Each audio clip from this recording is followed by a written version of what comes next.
Kami datang di seni musik, seniornya semua asik. Di sini kami datang mengabdi kepada negeri Ibu Pertiwi. Oke, assalamualaikum warahmatullahi wabarakatuh. Gimana? Merdu ya suara gue ya? Luar biasa sekali. Kali pertama berjumpa ya dengan Tian Hestiarto, host dari SIGJ Channel dengan berapa nih? 232 subscriber. Oke. Nah, ini channel yang nggak terlalu famous tapi lumayan punya bobot karena setiap minggu punya acara ya. Jadi SIGJ Channel ini sebuah channel yang dikemas dengan santai tapi rileks, rileks tapi berisi, berisi tapi santai, santai tapi sopan. Asik. Agak panjang visi misinya. Oke, perkenalkan gue Tian Hestiarto akan membaca beberapa aturan di diskusi ini. Aturan yang pertama sudah pasti jangan mematikan handphone, laptop, dan gadget kalian. Karena kalau dimatikan pasti semuanya akan berakhir. Bener ya? Oke, jadi itu yang paling penting. Jangan sampai dimatiin guys. Oke, kemudian dilarang merekam video ini dalam bentuk apapun dan menyebarluaskan tanpa sepengetahuan dari pihak SIGJ Channel. Ngeri nggak tuh? Terus teman-teman nanti di saat diskusi bisa bertanya ke forum ini dengan cara menulis nama dan instansi di kolom chat. Asik ya? Baru nanya gitu ya? Nggak kayak biasanya ya, asal tanya-tanya aja. Terus malam ini kita sudah kedatangan narasumber, nanti akan dijelaskan sama moderator, narasumbernya siapa dan temanya juga apa, nanti akan dijelaskan sama moderator. Sebelum itu kita punya video perform dari Kabar Burung. Yuk kita lihat video performnya. Cekidot guys.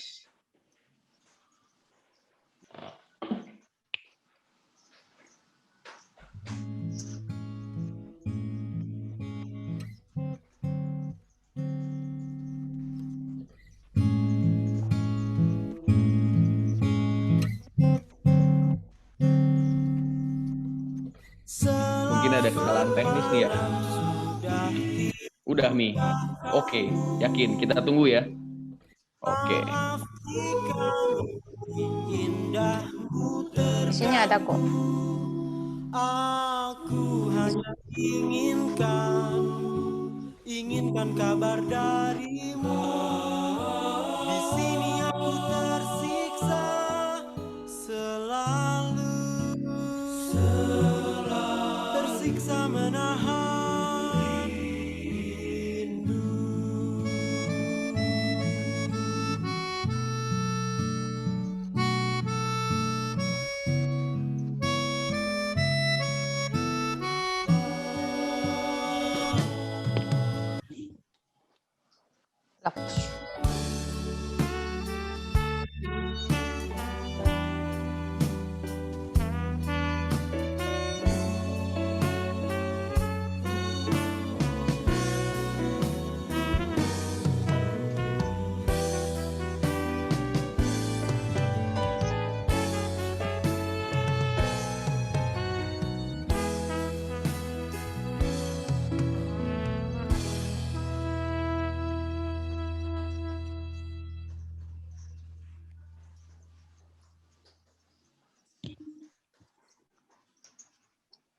Ya, oke. Itu tadi ada video perform sedikit dan ada artwork sedikit dari Kabar Burung yang cukup keren dan ciamik tadi kita lihat bareng-bareng ya.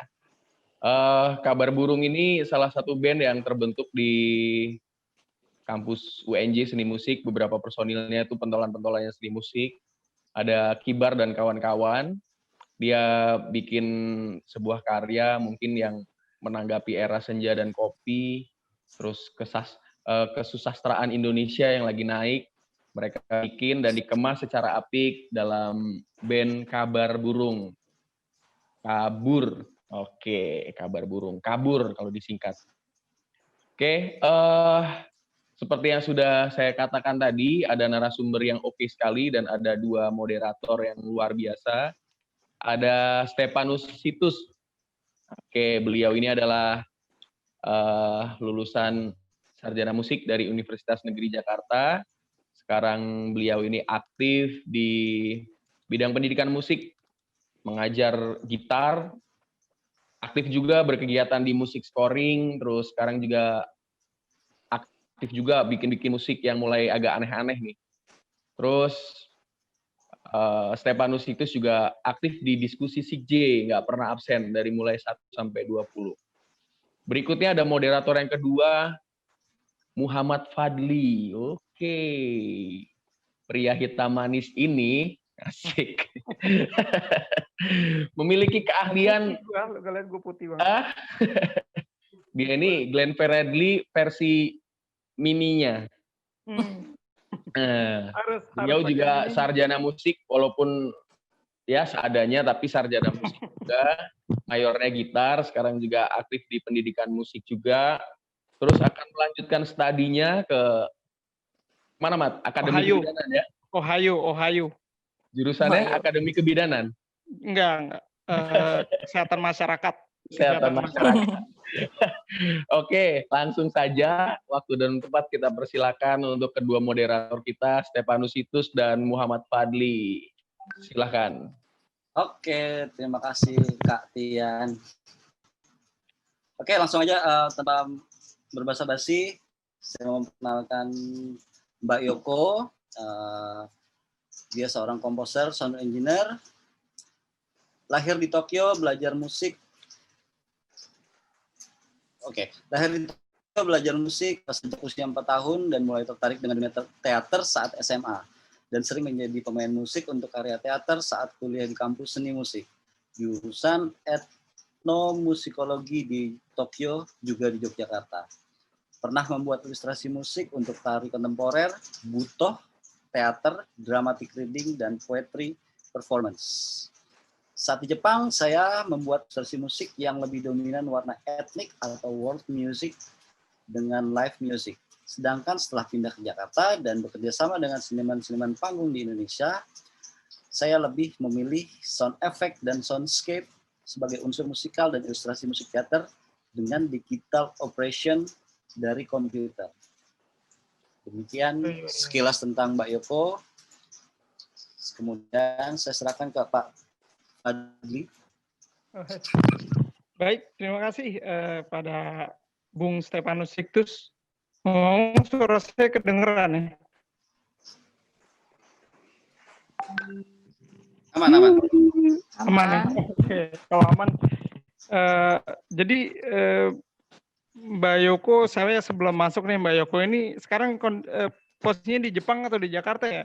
Manggilnya Mbak Yoko atau Miss Yoko atau Bu Yoko enaknya? Saya kalau teman-teman lama panggilnya Mbak Yoko gitu. Cuman kalau teman-teman teater di Jakarta panggilnya Kak Yoko karena saya maksa.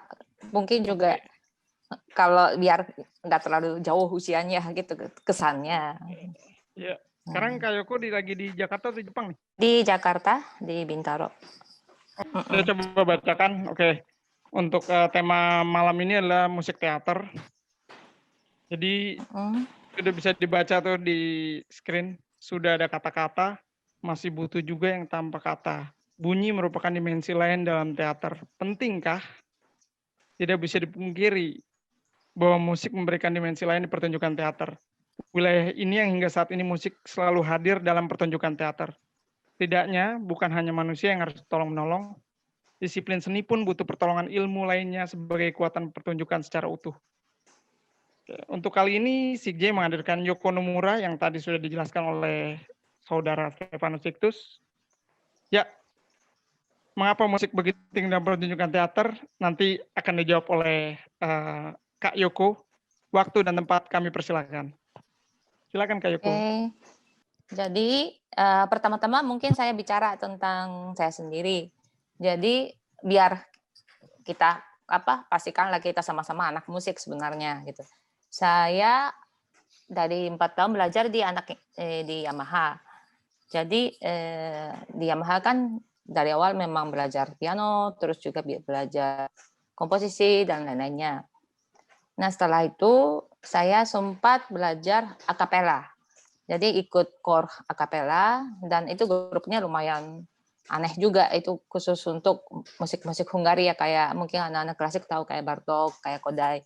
Jadi saya juga ini sebentar, ini malah gak ada wajah sama sekali loh.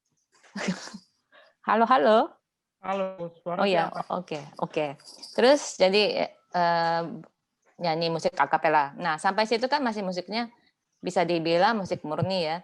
Tapi begitu SMA saya mulai suka teater. Nah, di situ karena teater itu sesuatu yang lebih besar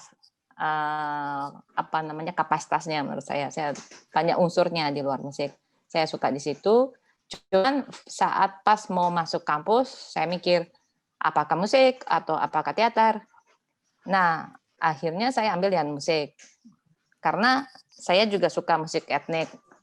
Jadi saya pikir mungkin ya teater masih bisa lah gitu. Karena jurusan teater di sana kan nggak ada ya sebenarnya. Jadi daripada saya ambil jurusan teater yang terlalu spesifik teater, lebih baik saya belajar musik dulu, tuntasin pelajaran musiknya. Setelah itu baru itu bisa dipakai ilmunya buat teater, saya pikir gitu. Di kampus saya itu di Tokyo, itu cuma 2 fakultas, seni rupa sama seni musik. Orangnya gila-gila di sana.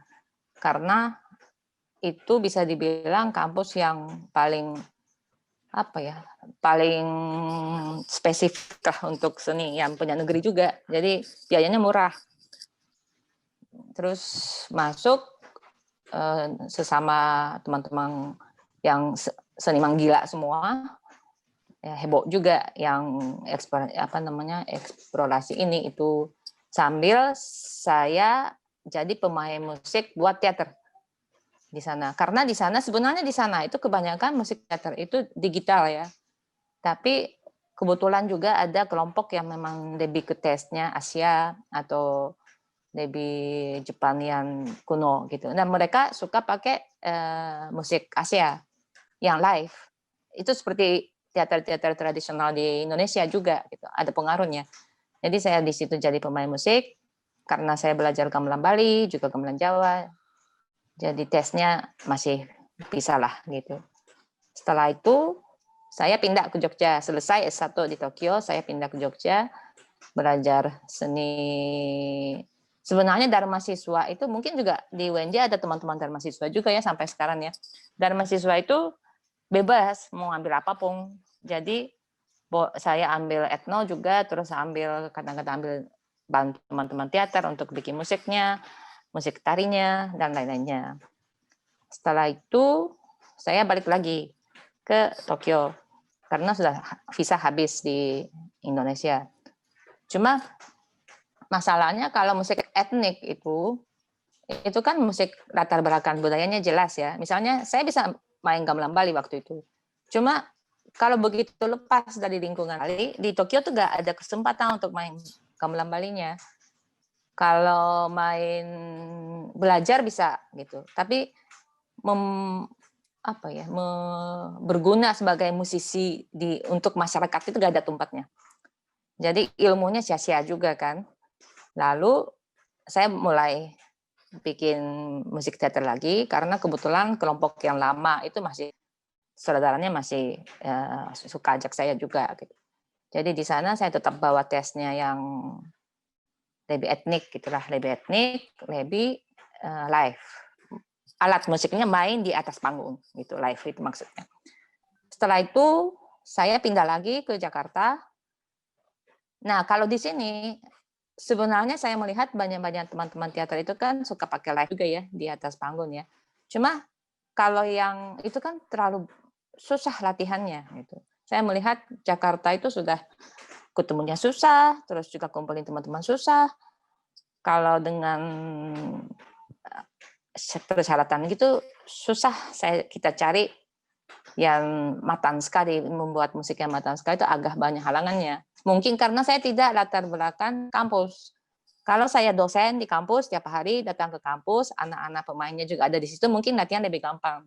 Tapi kan saya kan freelance ya, jadi begitu diajak satu proyek, baru mulai mikirin musiknya di situ gitu. Jadi kayaknya kalau live kelamaan deh, saya pikir gitu, cari pemainnya, cari apanya susah. Akhirnya saya balik lagi, bawa aja yang upload seperti di Jepang yang pakai sound-nya ya, tapi langsung dari satu komputer. Jadi persiapan bisa di rumah dan lebih bisa diperkirakan, bisa disimulasi di rumah secara lumayan perfect gitu. Tidak tergantung pemain dan lain-lainnya. Jadi kalau hujan, terus pemainnya gak datang, gitu-gitu gak ada. Gitu. Semuanya sudah saya pegang soalnya. Itu penting sekali di sini. Begitu, sampai sekarang kadang-kadang saya bantu, kadang-kadang juga saya bikin musik poetry performance, itu juga karena memang masalah waktu dan tempat. Jadi daripada latihan teater yang sebulan, proyeknya besar, biayanya besar, sedangkan sekarang makin berat juga cari sponsornya. Jadi lebih kita coba eksperimen di poetry performance yang mungkin hanya durasinya 10 menit, tapi secara teatrikalnya, sound-nya, suasananya kita bisa masukin di situ. Gitu. Jadi ada beberapa karya sound poetry performance. Tadinya saya mau kasih satu lagu ya untuk poetry performance sebagai ya perkenalan diri ya, karena itu karya saya paling suka gitu di antara karya saya yang poetry performance gitu. Cuma kepanjangan kayaknya saya pikir. Jadi mungkin nanti aja di kalau ada yang tertarik silakan minta linknya ada di apa ya? Kalau nggak salah ada di YouTube deh. Kalau nggak ada di mana ada juga. Jadi bisa di situ. Begitu. Kita sekilas. Oke, gitu. Kira-kira udah merasa kenal sama saya? Sudah bisa omong. Kenal banget. Bisa lebih frank aja lah. Bisa bebas gitu. Ya? Iya. Oke, terima kasih Mbak Yoko. Selanjutnya? Ya, jadi video? ini, iya PDF mungkin melihat dulu ya PDF ya, biar ada yang bisa dilihat gitu. Bisa dilihat. Coba, PDF pertama apa ya? Oh, video dulu. Oke, sebentar, jangan video dulu. Nah, PDF pertama itu nanti bisa dilihat ya. Teater adalah seni yang komprehensif. Komprehensif atau apa? Integrated ya mungkin ya. Bukan komprehensif kali ya. Integrated sepertinya. Saya cari kata-kata juga gitu. Kenapa?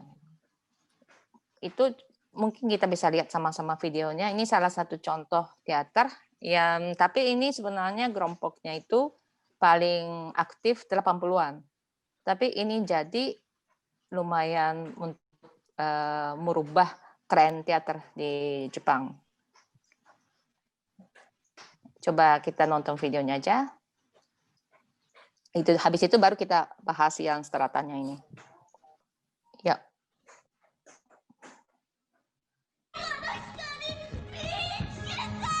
Ini panggungnya lumayan gede ya.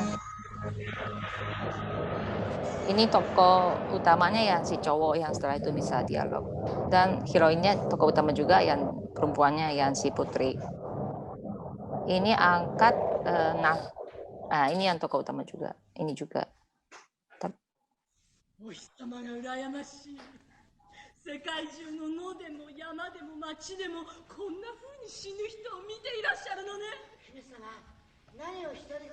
Memperhatikan musiknya ya. Di sini kosong kan, nggak ada musiknya.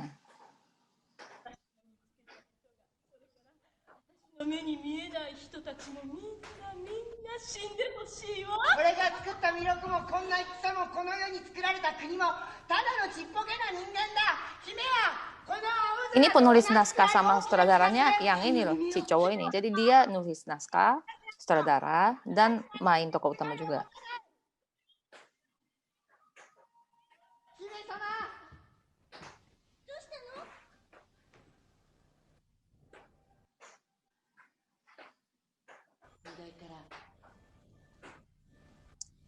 Tapi vokalnya jadi kecil.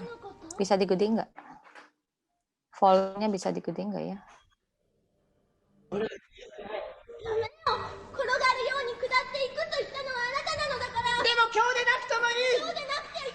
Ada musiknya kan?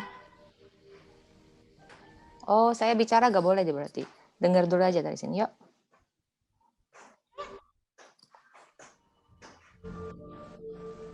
初めて会った日も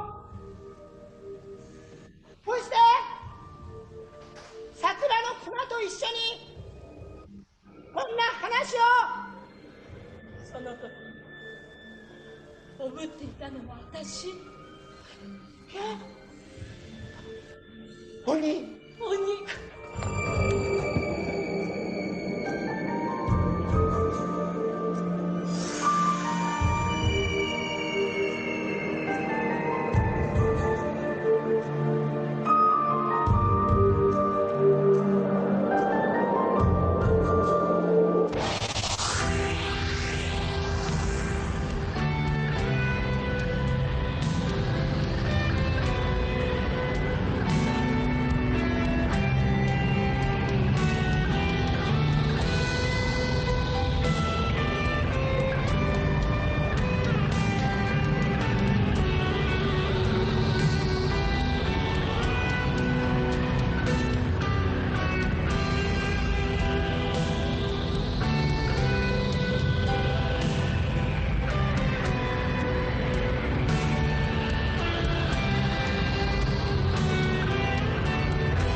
さよならの挨拶をしてそれから殺してくださるものよ私もさよならの挨拶をして胸を突き刺していただいたのに俺もせめて終わりの一言でも叫んでからと思ったけれども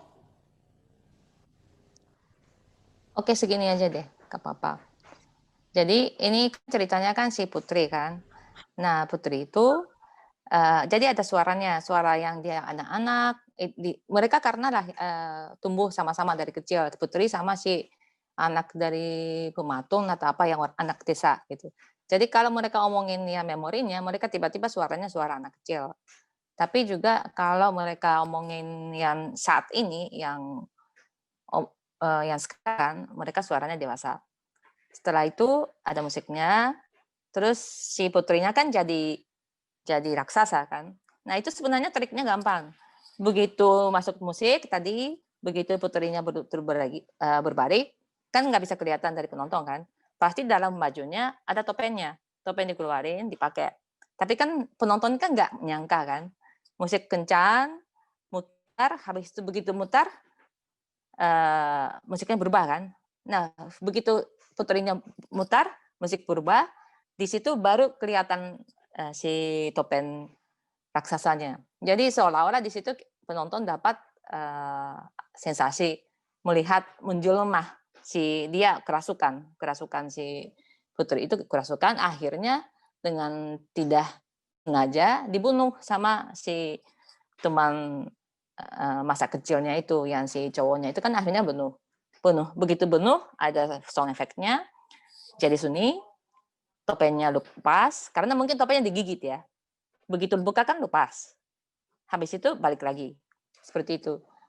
Nah, jadi sebenarnya kalau ini film gampang ya. Tapi kalau teater itu kan harus live.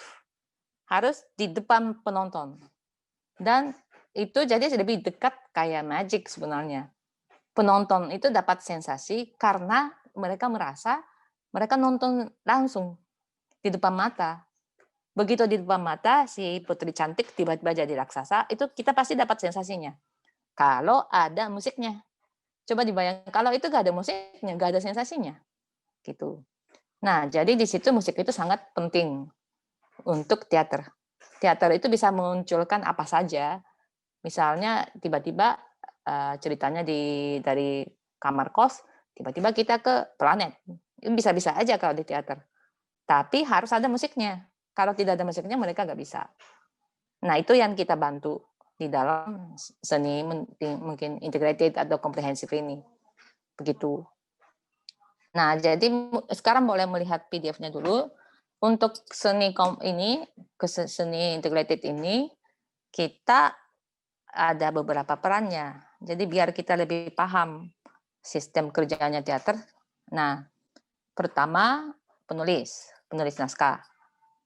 Teater itu awalnya harus ada naskahnya. Ada sih beberapa teater yang bikin tanpa naskah, membuat improvisasi dulu. Lebih banyak itu teater tubuh ya. Itu lain lagi pendekatannya. Tapi mungkin untuk kali ini saya lebih menjelaskan yang teater yang bernaskah. Itu. Naskah itu menjadi dasar untuk semua cerita atau narasi atau sensasi yang akan muncul di atas panggung dengan live gitu. Setelah itu, jadi sebenarnya penulis naskah itu paling di atas sebenarnya. Tapi kalau di Jepang sering juga sutradara sendiri yang nulis naskah juga. Jadi penulis naskah. Nah setelah itu berdasarkan naskah itu, sutradara akan merancang untuk keseluruhannya. Jadi gambarannya itu tak ada di otak sutradaranya. Maka kalau di teater memang sutradara itu ya bos dan bukan bos sih, kayak raja ya yang paling di atas, kita harus ikut keputusan dia. Karena saya melihat ya kalau karya seni itu kan memang harus ada egonya kan, karena itu ekspresi dari seorang seniman yang dari egonya dia. Jadi kalau terlalu banyak orang yang mengatur keputusan, kecuali yang masalah keuangan ya, kalau masalah keuangan keputusannya produsernya. Tapi kalau untuk di bagian karyanya yang seninya, itu memang kita harus tune ke satu selera. Saya pikir gitu. Jadi memang kita tune ke selera sutradara.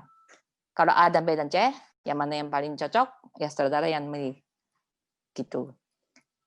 Itu penting sekali, biar nanti karya itu lebih menyatu dan betul-betul jadi integrated gitu. Nah, di bawahnya sutradara ada lagi para penata panggung yang setting panggungnya, terus penata lampu, penata kostum, penata musik, dan soundnya.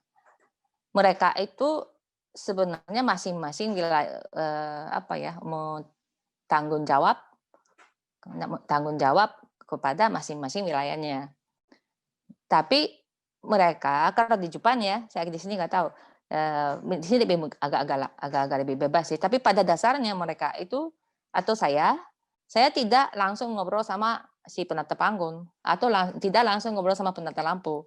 Selalu keinginan kita masuk ke sutradara dulu, setelah itu baru turun lagi. Biar kita sutradara itu akan mengatur dan menghandle semua peristiwa yang akan terjadi di atas panggung. Itu penting. Kalau integrated itu penting karena kalau sedikit ada miss-nya atau sedikit ada yang tidak dirancang benar, itu penonton itu akan kerasa ini bohongan. Karena memang kalau yang di atas panggung yang peristiwa-peristiwa yang dimainkan di atas panggung itu kan semuanya bohong kan ya. Kan nggak beneran kan? Tapi biar penonton bisa rasakan sensasi seolah-olah itu real atau seolah-olah itu terjadi langsung di depan mata, itu harus betul-betul dirakitnya benar, jangan ada celahnya. Begitu ada celah, penonton tuh udah kerasa bohongannya, itu sudah agak berkurang sensasinya. Maka strata ini memang penting. Semua penata itu mestinya itu satu arah direct ke sutradara. Tidak ada yang ngomong ke samping-samping. Biar sekali lagi saya bilang, tune lagi ke selera sutradaranya. Nah, di bawahnya lagi ada stage manager. Kenapa ada stage manager? Karena sutradara itu kan membuat dia rancang isi karyanya. Tetapi ide-ide atau imajinasinya sutradara harus direalisasikan secara konkret di atas panggung kan. Nah, itu ahlinya stage manager. Jadi misalnya gini, kayak tadi misalnya contohnya, saya di sini maunya sakuranya yang turun. Padahal kan nggak mungkin ada pohon sakura. Mungkin secara setnya juga tidak ada sakura di situ. Nah, akhirnya si penata panggungnya mikir, oke, di situ berarti si orang-orang yang sebelumnya mati, tiba-tiba dia berdiri dan tiba-tiba di situ pegang pohon sakuranya. dan dari atas juga turun sakura-sakuranya. Gimana, enak nggak? Nanya ke saudara. Saudara bilang, oke, coba deh. Tapi yang semua yang perancangan itu, biar bisa dilaksanakan dengan betul, itu perlu stage manajernya. Karena itu semuanya ada hitungannya. Kapan kita siapin pohon sakuranya, kapan kita siapin cue-nya, go-nya, akhirnya masuk musiknya, terus lampunya. Itu semuanya diatur oleh stage manager. Jadi, kalau di sana, itu juga saudara yang Indonesia yang kemarin ke Jepang juga dia kaget juga. Sampai masuk ke gedung di Strata ini, saudara itu paling atas. Semuanya ikut perintah saudara. Tetapi begitu masuk gedung, kan sudah ada jadwalnya nih. Hari-hanya kapan, 5 harinya kan masuk gedung misalnya, atau 3 hari atau berapa. Begitu masuk gedung, yang paling atas itu stage manager. Karena kalau di gedung kan kita banyak kerjaan, set panggungnya kapan, set lampunya kapan, soundchecknya kapan, dan lain-lainnya. Nah, itu semua diatur oleh stage manager. Jadi kalau stage manager bilang, sorry, gak bisa latihan, karena jam segini panggung dipakai buat lampu. Udah, saudara harus menurut. Itu juga semua buat ke integritasnya sebagai ekspresinya. Dan satu lagi ada aktor. Memang aktor akan ada di atas panggung dan akan mereka mewakili karakter. Tapi kalau di dalam strata ini, aktor itu paling bawah sih biasanya ya. Kecuali secara seniman mungkin dia punya nama atau gimana, mungkin egonya besar atau apa, itu diperlakukan sopan gitu. Tapi pada dasarnya seni teater itu yang penting sutradara, para penata, dan stage manager. Aktor itu di bawah. Stratanya begitu. Maka kalau kita sebagai penata musik, kita tanggung jawabnya besar daripada aktor sebenarnya. Karena begini, kalau aktor bisa diganti ya, tapi kalau musik nggak ada, nggak bisa juga kan. Jadi itu boleh dipindah lagi yang berikutnya, PDF-nya. Itu. Nah, terus kalau penata musik atau sound gitu.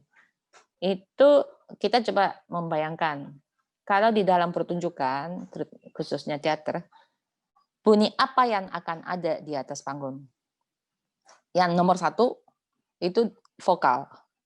Itu harus ada dialog aktor. Karena seni teater itu kan berdasarkan naskah ya, otomatis di situ ada kata-kata. Kata-kata itu sangat penting karena kata-kata yang membawa message. Jadi dialog aktor itu lebih penting daripada efek sound atau daripada musik. Nah di situ urutannya yang tadi saya bilang itu tuh terbalik. Kalau sebagai bunyi, vokal itu utama. Kita jangan sampai mengganggu vokalnya. Begitu. Nah, selain vokal ada lagi efek sound. Nah, efek sound itu bisa dibilang kayak bunyi jam atau bunyi belnya atau bunyi jalan, hutan, seperti itu. Kalau sound effect itu yang konkret, itu di sini saya bilang konkret artinya penonton dengar sound effect-nya langsung bisa membayangkan apa yang terjadi. Jadi itu lebih banyak keterangan. Misalnya gini, tanpa disebut, begitu di belakang pintu ada yang ketok pintu, dodok gitu, saya kasih sound effect yang ketok pintu, sudah semua orang tahu ada yang datang kan. Jadi aktor itu tidak perlu bilang, oh ada yang datang ke rumah ini, gitu-gitu nggak perlu juga. Nah itu bisa diwakili dengan sound effect-nya dan itu lebih real.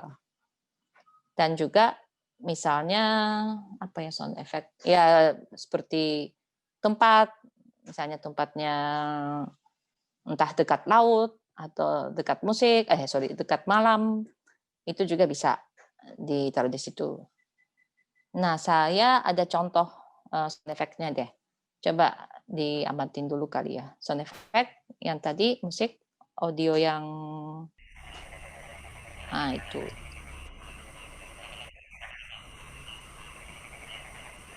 Nah, ini bunyi malam di mana? Coba dibayangkan tempatnya. Dengar enggak ya? Putus ya? Stefanus? Chef, Kedengeran? kedengaran? Ini bunyi malam di mana? Bayangannya di mana? Rawa. Hah? Rawa. Rawa. Ya, Ya. karena apa? Kodok. Kodok ada. Di diskotiknya desa. Kalau diskotek ada tunnya mesti ada. Diskotik di desa. Iya. Ini lebih ada. Ini Indonesia. Saya merekamnya di Indonesia kalau nggak salah di mana gitu. Ini Asia banget. Karena Pring Sewu Yoko. kalau musik kalau ini misalnya malam gitu ya. Oke, bunyi malam. Begitu ini dikasih bunyi malam setnya Erpa gitu ya. Jangan pakai ini. Kan nggak masuk kan. Ini Asia banget saya bilang. Jadi mungkin di filmnya atau di mananya di YouTube-nya kita bisa mengamati ya di beda tempat walaupun sama-sama hujan Jepang sama hujan Amerika hari jauh beda sekali. Laut juga, laut Jepang, laut di Amerika beda. Makanya kita suka pakai sound Hollywood gitu ya, tapi itu belum tentu bisa masuk dan kita jangan meremehkan penonton. Begitu penonton kan juga ya saingan kita kan sekarang banyak sekali yang film-film Hollywood dan film di mana yang bagus-bagus juga kan. Jadi penonton kita itu sebenarnya sudah banyak pengalaman dengar macam-macam. Begitu kita kasih misalnya ceritanya cerita di desa di Lampung gitu.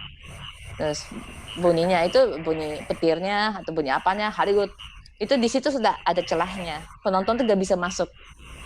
Karena begitu dengar ingatnya ya petir Hollywood yang gambarnya gitu yang ingatnya itu sudah gak bisa melihat si desa yang di Lampung lagi. Coba yang kedua, yang bunyi malam kedua coba. Ini lebih ini lebih Amerika, karena aku ambil dari yang Amerika ini. Coba.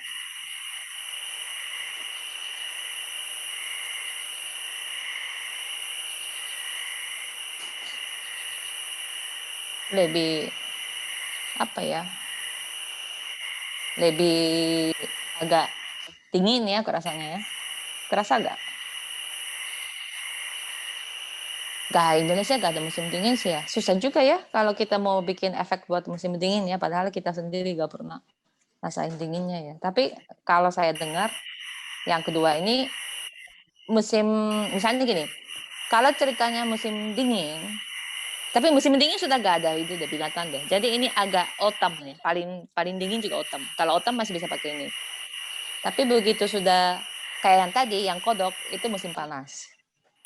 Jadi walaupun sound effect, kalau konkretnya biar itu betul-betul kerasa realnya, itu kita masih harus mikirin dan harus memilih mana yang paling cocok dengan setnya atau dengan latar belakang yang ada sudah dijelaskan di dalam naskahnya. Gitu. Nah, satu lagi yang tadi di PDF ada lagi yang sound effect yang tidak konkret. Itu seperti apa? Misalnya coba yang ke ini 2, 3, 4. Yang lebih abstrak. Kalau audio 4.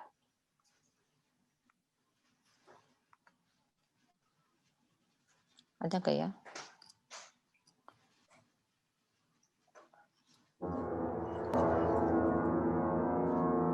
Nah, ini bunyi apa coba?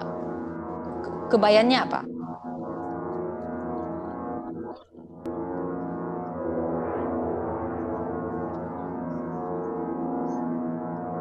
Horor ya. Tense. Perang. Kedengaran trompet nggak? Lebih kayak tiupnya kerasa nggak? Kesan tiupnya. Saya pakai ini untuk belum mulai perang, tapi sudah ada kabarnya.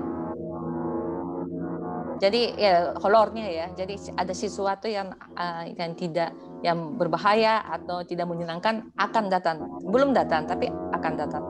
Itu kerasa. Saya kerasa dari situ dan pakai di adegan seperti itu.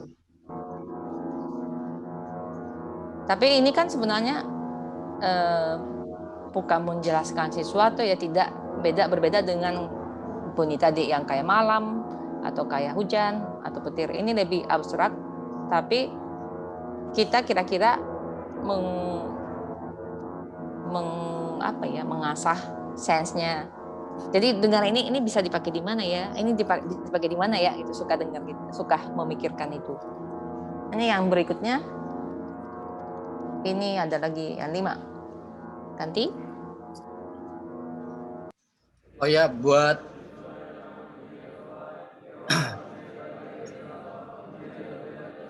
teman-teman yang tahu kira-kira musiknya seperti apa, boleh langsung ngomong aja. Bisa langsung di-unmute ya. Ya, coba yang kelima. Mantra. Chanting. Chanting apa? Yang dadanya apa? Santet nih, santet. Perdukunan, itu satu orang, nggak banyak orang. Nggak, ini kira-kira sound effect yang kesannya apa? Masal. Sakral. Sakral. Perdukunan. Berdoa. Ini tuh Tibet ya. Jadi lebih Buddha. Ini yang jelas ya kan. Ini bukan Eropa kan. Bukan gereja kan. Ini lebih ke Buddha atau Sanskrit atau apa, lebih Asia. Ya lebih kuil. Kuil ya. Kuil Buddha. Nah, saya pakai ambil soundnya yang dari ada CD dari doa Tibet ya. Mantra Tibet. Panjang, satu lagu 10 menit gitu-gitu. Saya edit dari situ.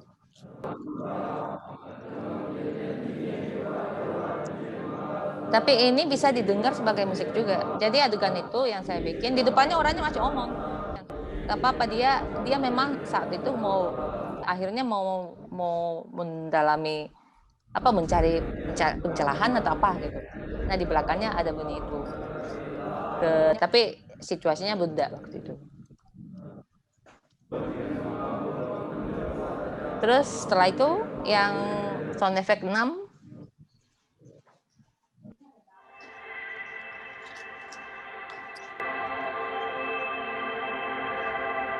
Ini aku suka nih sound effect-nya. Ayo, apa yo?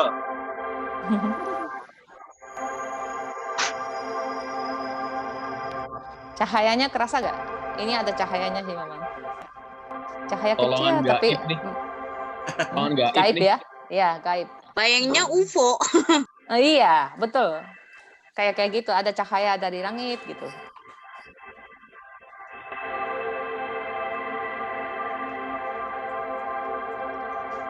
Ini judulnya Moksa. Jadi dia akhirnya dapat pencerahan. Ada cahaya dari teman kita sendiri ini.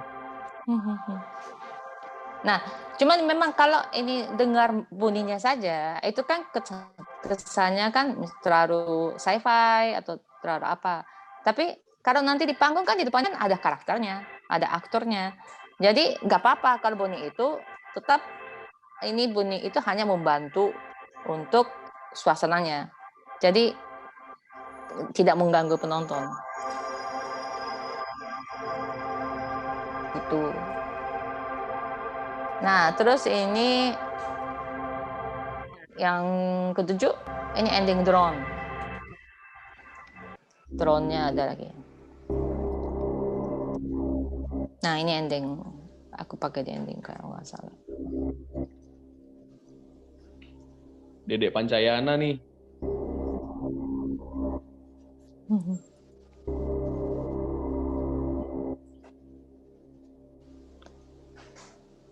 Susah ya, putus-putus ya.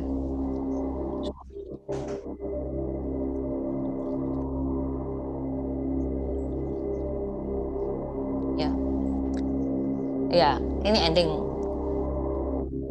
Lebih karena di ending itu kita pengen ada kesan untuk, jadi kita mulai cerita, habis itu akhirnya dapat sampai lagi di bumi gitu kan. Jadi endingnya saya suka pakai yang sound yang agak lebih membumi lah gitu. Ini yang sampai sini yang sound effect abstrak. Oke, kira-kira contoh-contohnya bisa Paham nggak ya? Aman. Nah, jadi oke, submit itu sudah unsur dan peran masing-masing sesuatu ya menerangkan sesuatu dengan bunyi itu yang tadi yang konkret kan. Terus mengatur emosi penonton itu juga bisa dari abstrak gitu. Seperti tadi kasih musik yang horor atau kasih musik yang riang itu akan membantu penonton lebih merasakan emosi yang diciptakan oleh si karakter-karakter dan dialognya. Itu belum gambarnya. Udah sampai situ, udah ada obrolan atau gimana, moderator? Oke, buat siapapun yang mau tanya, boleh tulis dulu di kolom Atau chat. gini, yang satu lagi aja.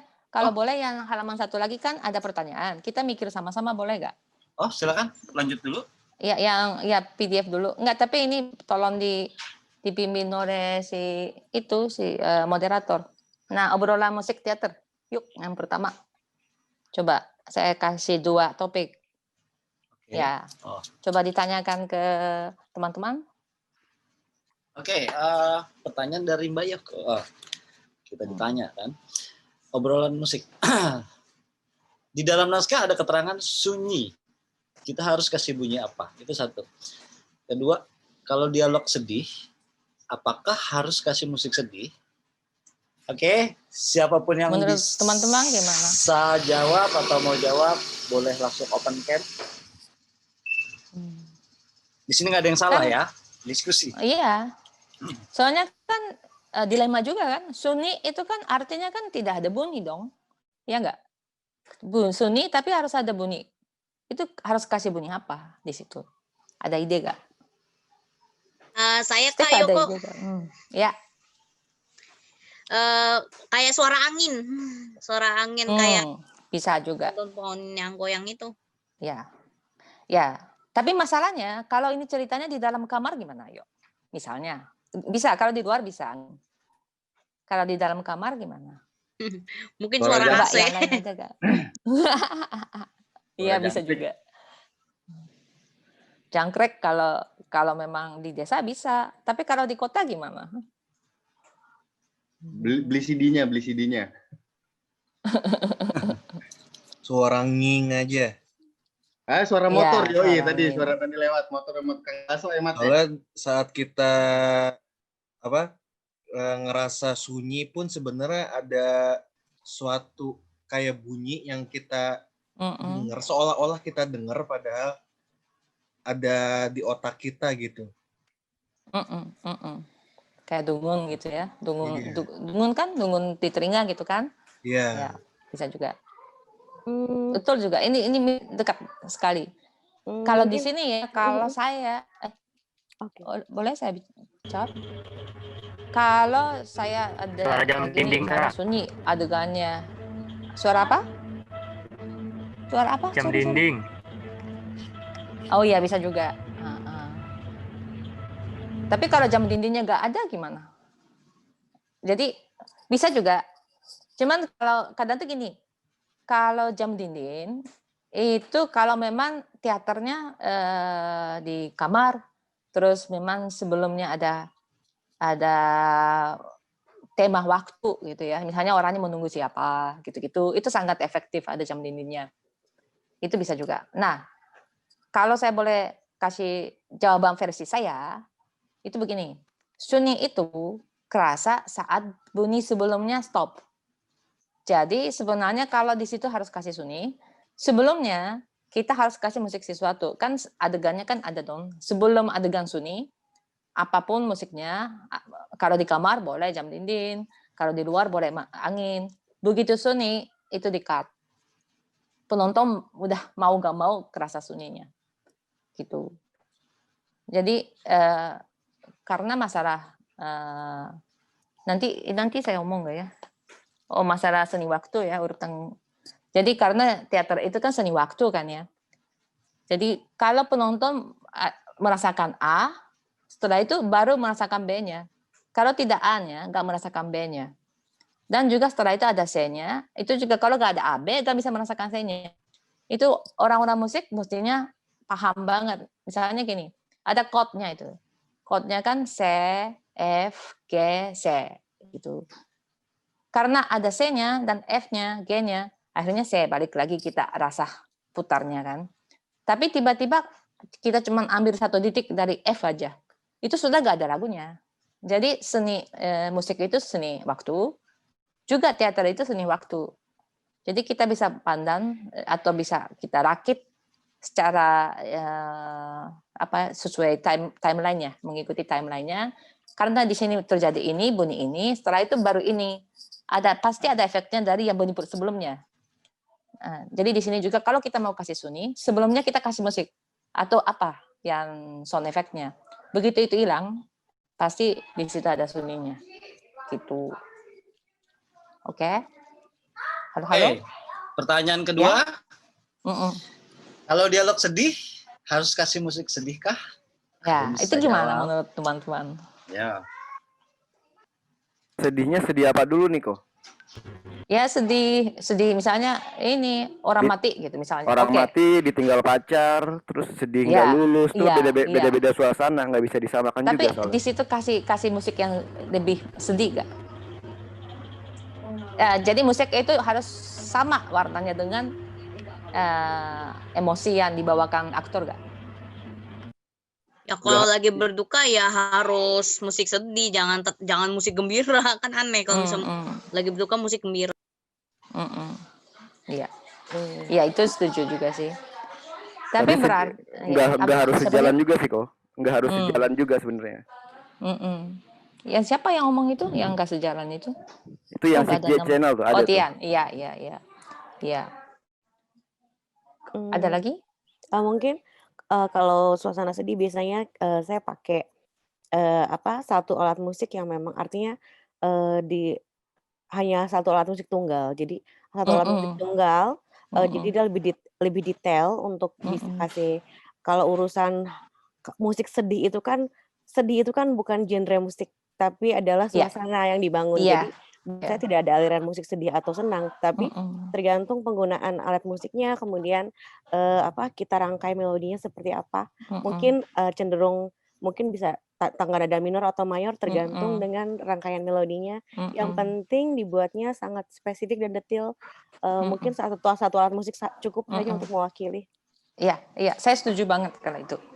Memang sedih itu tergantung ya, seperti Tian bilang ya. Saya juga cenderung pakai satu bunyinya pasti gak banyak. Kecuali sedihnya itu sudah sama campur marah atau campur apa, mungkin bunyinya itu makin kencang gitu ya. Tapi kalau sedihnya saja itu satu saya sering lihat sebenarnya penonton tuh melihat apa? Penonton itu kan melihat aktor kan ya. Aktor yang lagi acting benar serius, yang sedih. Nah, begitu kita dikasih musik yang tambah sedih lagi di situ, takutnya di situ kebohongannya itu tuh kelihatan. Jadi takarannya harus hati-hati. Jadi saya sangat setuju yang sama Bu Siti bilang, kita begitu sedih, soalnya aktornya sudah nangis gitu, sudah teriak-teriak sedih karena bapaknya meninggal atau pacarnya meninggal. Begitu di situ kita kasih musik yang sedih banget, ya orkestra wah gitu, sudah bohong banget gitu. Nah, masalahnya penonton itu kan sudah datang ke gedung, sudah melihat di mata sendiri, begitu sedikit celah overnya atau bohongnya kerasa, di situ sudah konsentrasinya hilang. Gitu. Jadi saya setuju sekali, biasanya kalau sedih cenderung saya lebih kasih yang netral, walaupun nggak mungkin kasih yang gembira banget ya, tapi kasih yang netral. Dan juga satu lagi. Boleh tanya Mbak? Iya, gimana? Ya, ini saya Pak Irfandi ya. Nah, mengenai yang tadi musik sedih, kalau misalnya dalam teater itu, dalam adegan itu, misalnya di penjajahan misalnya kayak gitu, ada satu kelompok bergembira telah menjajah satu daerah, dan daerah yang terjajah itu di spotlight-nya. Nah, itu kan jadi spotlight-nya. Tapi background-nya itu orang sedang bergembira. Menang, yoi menang, segala macam. Tapi kamera atau sorot utamanya ada di orang yang sedang terzolimi tadi. Itu bisa dijelasin, Mbak? Kalau gitu, itu saya suka ya kayak gitu. Jadi sebenarnya Oke, kalau cerita itu kan memang dibuat simpel ya. Biasanya ada orang jahat, terus ada orang baik, terus gimana. Tapi sebenarnya kan dunia manusia itu kan banyak abu-abunya. Nggak mungkin hitam atau tidak mungkin putih. Kadang tuh orang tuh baik tapi jahat. Jahat tapi baik. Itu kan ada. Nah, karena penonton kita itu manusia yang memang sehari-harinya hidup di dunia yang abu-abu, kadang memang mereka suka sih nonton yang simple, yang hitam putih jelas di atas panggung. Tapi juga mereka sanggup untuk menerima ekspresi yang abu-abu juga gitu. Jadi saya lebih suka misalnya sangat gembira, tapi kalau belakangnya memang ceritanya ada latar belakang cerita yang sedih.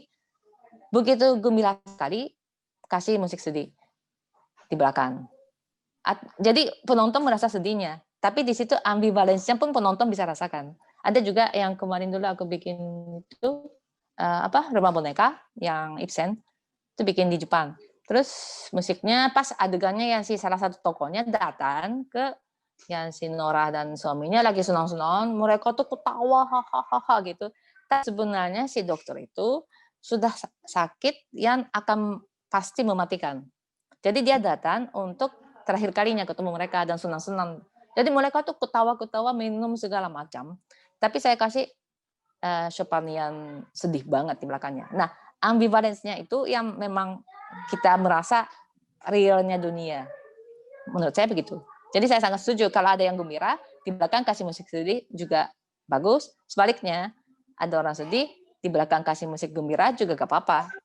Jadi nah, terakhirnya, jadi pada intinya musik sedih, kata tanda kutip ya, yang disebut musik sedih itu bukan berarti harus misalnya gini di dalam teaternya itu harus di spotlight, itu harus dinaikin. Jadi sebenarnya boleh kemana aja kan? Iya, kemana aja. Tergantung juga yang berikutnya, adegan berikutnya kemana. Nah, karena adegan ini pun seperti tadi bilang, ini kan seni musik waktu. Adegan yang itu akan persiapkan juga untuk nyambung ke adegan berikutnya. Jadi kita bisa memilih juga di situ. Misalnya di sini kasih musik sedih, nanti adegan berikutnya hidup apa enggak gitu. Itu juga harus dipikirkan sambungannya. Dan satu lagi yang paling penting satu lagi. Ini seni teater itu karyanya punya sutradara. Jadi kita harus ACC. Tanya ke sutradara. Jadi kalau ada benar tidaknya nggak ada. Tapi tergantung sutradara. Boleh nggak adegan sini memang orang mati, tapi saya kasih musik ini. Kalau sutradara bilang boleh, ya udah kita bisa. Tapi sutradara bilang jangan, ya udah nggak bisa gitu. Jadi kita harus bujuk sutradara juga gitu. Ya benarnya, yang jawaban benarnya hanya punya sutradara dan bagaimana kita sanggup membujuk sutradaranya gitu.